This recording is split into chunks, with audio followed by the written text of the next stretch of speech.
Okay, so right now we're going to start by taking a look at things from the student's perspective. So for the sake of this kind of walkthrough, we're going to be Blake Johnson. So as you can see here, each critic activity is actually derived of three different phases. So the initial is the create phase, and then we have the evaluate phase and the feedback phase.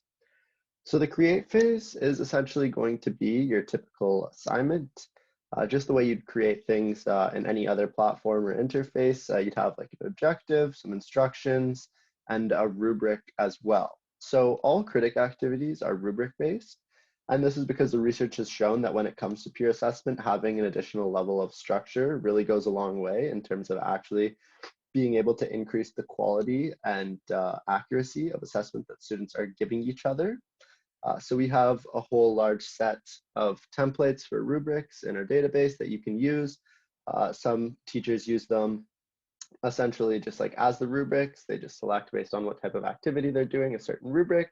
And others use it more as a template and kind of edit it and mess around with it themselves to kind of do whatever it is that they're, however they're trying to get their rubric set up.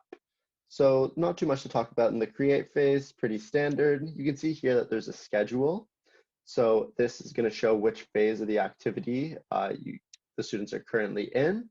So every time a new phase is entered, students will get an email notification, and if they'd like, they can also subscribe to a text notification in the case that that's something that they'll see a little bit quicker than their email notifications. So with that being said, we're now going to take a look at the evaluate phase. So this is basically your typical peer assessment phase. This is where they're actually going to be conducting the evaluation to their peers and kind of be grading their peers on how well they performed in this assignment. So as you can see, the rubric still comes up. It's equally important that students take a look at the rubric when they're assessing their peers as when they're actually creating their assessment for themselves, just to ensure that they're actually giving grades that are based on what the levels of the rubric demand. And so we can see here, this is going to be the first evaluation that Blake's going to need to be evaluating. So you can see that it's anonymous, that's double fold, so students aren't going to know who they're evaluating and students aren't going to know who evaluated them. So you can take a quick read and then get down here. And you can see that the evaluation is actually going to be split into two different components. There's going to be the quantitative aspect, which is actually filling out this rubric, however the student sees fair and fit.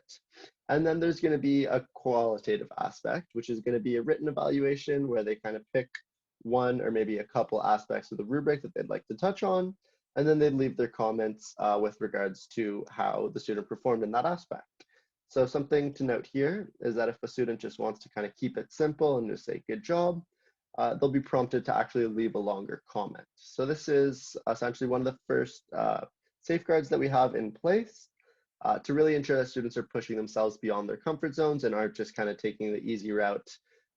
As we've seen historically, sometimes when it comes to peer evaluation, especially at the high school level, students don't really put the same effort forth for their evaluations that they do for the actual assignments themselves.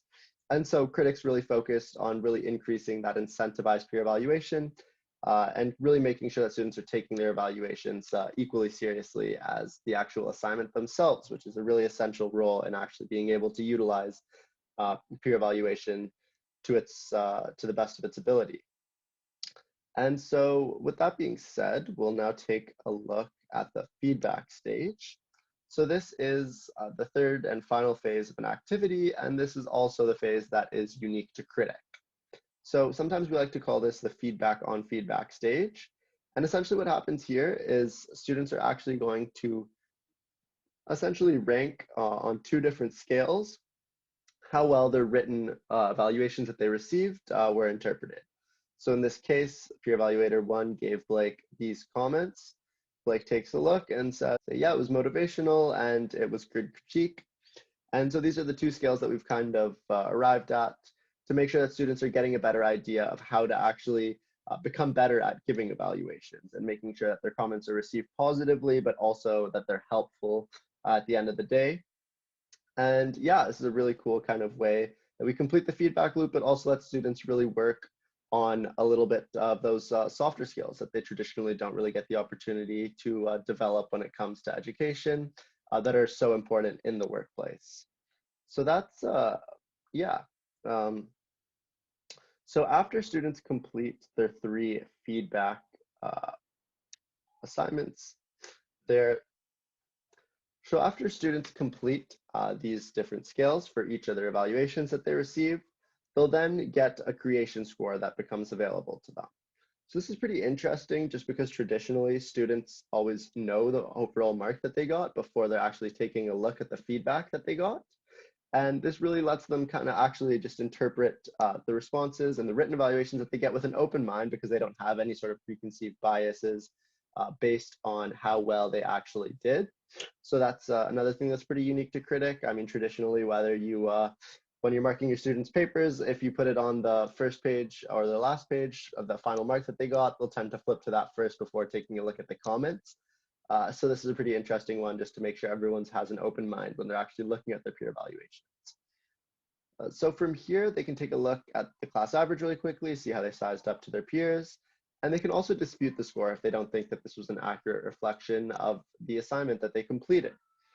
So this will send you as the teacher a notification, which will give a quick reason maybe for why they're disputing the score, and then you'll get the chance to edit their score, and then whatever you select will ultimately be the final score that they receive. So something interesting to note here is that disputes are only being used in about 2 to 4% of situations, which I think is a pretty impressively low number. I remember the lines to go complain and dispute the scores when I was in high school that students would have. And I think that was a fair amount larger than 2 to 4%, you could say. And I think that really just comes from the fact that students are getting a lot more feedback, and also from the fact that they're not getting that feedback from a kind of authoritative figure that they might think has some sort of reason to not give them an accurate or reflective mark. So something else that is pretty important and good to note is that this creation score is not just going to be a linear average of the evaluations that they received from the 3 evaluators. So the way that we weigh each peer evaluator's evaluation is going to be based on their grading power. So if we look here, as soon as you hover over this badge, we'll see that peer evaluator 1 has a 6-star grading power, whereas peer evaluator 2 only has a 4-star grading power, and peer evaluator 3 just has the 1 star. So that means that the evaluation given by peer evaluator 1 is going to be weighed much more heavily and have a much larger say in what this final creation score is, because peer evaluator 1 has proven in the past that they are a good evaluator and that the evaluations that they give are fair and not inflated or anything of that nature. So that takes us to the question of how these grading powers are actually arrived. And so these grading powers are going to be dynamic and changing throughout the entire semester. But what we use for a baseline is something called a calibration activity. So right now, I'm going to switch to the professor's perspective, and we'll take a look at calibration activities. Okay, so now we've switched over accounts, and we're now looking from the educator's perspective. So if we take a look down in one of the final completed activities, we'll see that there's a calibration activity. So this is going to be the first activity that you give out to your students, regardless of how you're going to be assessing them otherwise. This is going to be kind of what you do initially just to get that baseline grading power. So if you take a look at the schedule here, you can see that there's only actually one phase in a calibration activity. So that's going to be the evaluate phase. So what you're going to do here essentially is select 3 different assignments. And one of them is going to be a really high quality assignment. One of them is kind of going to be somewhere in the middle. And the third is going to be a lower quality assignment. And essentially what's going to happen here is you're going to grade these 3 assignments yourself, and then the students are going to get the opportunity to grade them as well. So based on how closely they graded them to the evaluation that you gave, they're going to get this evaluation score, and that's going to result in a rank up or down, I suppose. And that's going to adjust their grading power essentially based on how closely they evaluated to you. So in this case, if we take a look, we'll see that Blake gave 4 stars for content, whereas the teacher gave 3 stars, and then for everything else they were aligned. So they get this grading score, and then we take the average of the grading score they get from all 3 evaluations, and that'll result in their evaluation score. So this is Like I said, it's just a baseline for grading power. It's not going to, it's going to be changing throughout the semester. So right now, Blake's got 5 stars, but if he decides that he's just going to give everybody perfect on their evaluations, this grading power is going to drop off really quick. And the effect that he actually has on the final creation score will be minimized really quickly as well.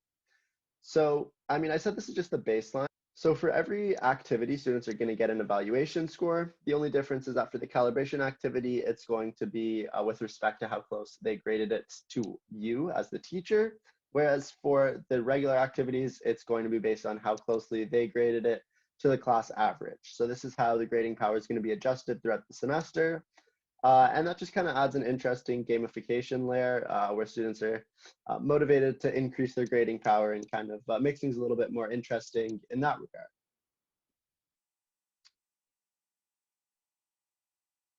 So now we'll take a look at the grading phase. I mean, I said that there were only 3 phases in critic activities. That's for your students.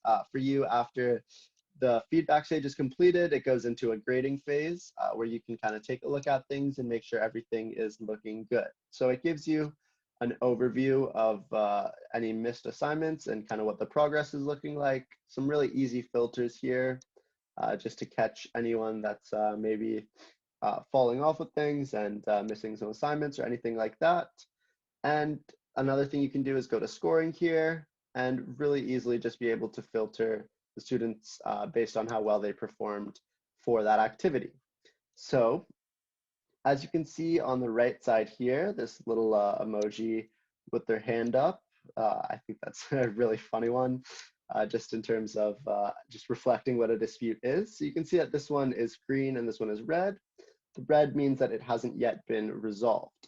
So if I wanted to resolve this as the teacher, I just click there, and that'll take me to Maria's work, where I can take a look at her creation, edit the score really easily to whatever I think is a fair and accurate reflection of her work.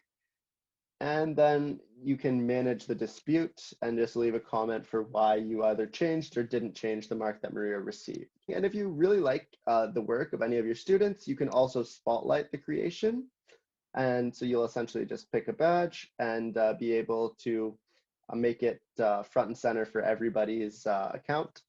So as soon as your students log in, they'll see the spotlight creation. So that's about it for the grading phase. And then the last thing to take a look at as it pertains to grading is what a finalized activity actually looks like. So it's going to be the same thing once again. You can see the progress, but this time if you go to scoring, you'll see that all of these columns are actually filled out, whereas when you're in the grading phase, it was just the create column that was filled out. So students, as you can see here, are actually going to receive a mark based on the quality of all 3 phases. So this, like I was saying earlier, how we kind of incentivize peer evaluation, a big part of how we do that is actually making sure that students get a mark based on the quality of their evaluations. So you can change how heavily each of these 3 phases is weighed. It's really easy to do every time you're creating an activity. As typical one that we see is about 50% for create, 40% for evaluate, and 10% for feedback. So from there, essentially the last thing we have left to cover is going to be group activities. So, I mean, so far we've basically been looking exclusively at individual activities, and we've also seen what a calibration activity was like. And then we can go to group. And we'll see that there's 2 different type of group activities, actually. There's between groups or within group. So between groups is essentially going to be your typical kind of normal group project, where essentially it's the same concepts from the individual activity extrapolated to a group setting. So essentially I'm going to be creating, if I was Blake Johnson, I'd be creating an assignment with my group. And then afterwards, as an individual, I'll evaluate different groups on their assignments. And then with a within group activity, this is normally given out after a group project, and students are really just going to get a chance here to evaluate their group mates on how well their contribution was, just to really make sure everyone knows kind of where they stood, and to make sure that if anyone has any sort of issue with one partner that maybe wasn't quite carrying the load, to make sure that they know for next time, and just really kind of increase the amount of feedback that students are giving each other and receiving to make sure everyone has a better idea of how to be a better group mate when it comes down to it in the future. So that's about it as it pertains to peer assessment. We also have a discussion board feature. So as you can see, this is kind of gamified almost to look like a social media platform, and it's really easy to just ask a question, maybe a poll, if you'd like to maybe see when students want something due, or maybe that's not the greatest example because they'll just pick whichever option is later, but just any questions you kind of have while you're teaching or maybe after the fact, you can post it here and just really easily be able to gauge some kind of what your students are thinking. And then also just as a discussion board feature to kind of draw out some engagement and participation. This is really interesting. So after students make a post, other students can like or comment on it. And we actually quantify the participation through this feature called a reputation score. So that reputation score is going to not only be based on how much students are posting, but actually how much engagement they're drawing out, how many likes they're receiving, and basically how many comments, what the quality of conversation that they're drawing out from their posts is. And that's going to give students their own mark, which is another interesting way to kind of be able to accurately quantify student participation. So that's about it. There's a last kind of feature, which is only available from the professor side, which is feature requests. So if you see anything here that you're interested in, you can just upvote it really easily, or you can also create your own feature request as you please. If something, if you'd like to see something in here that no one's addressed or asked for yet, really straightforward to do that. And yeah, wish we could have had some questions and back and forth.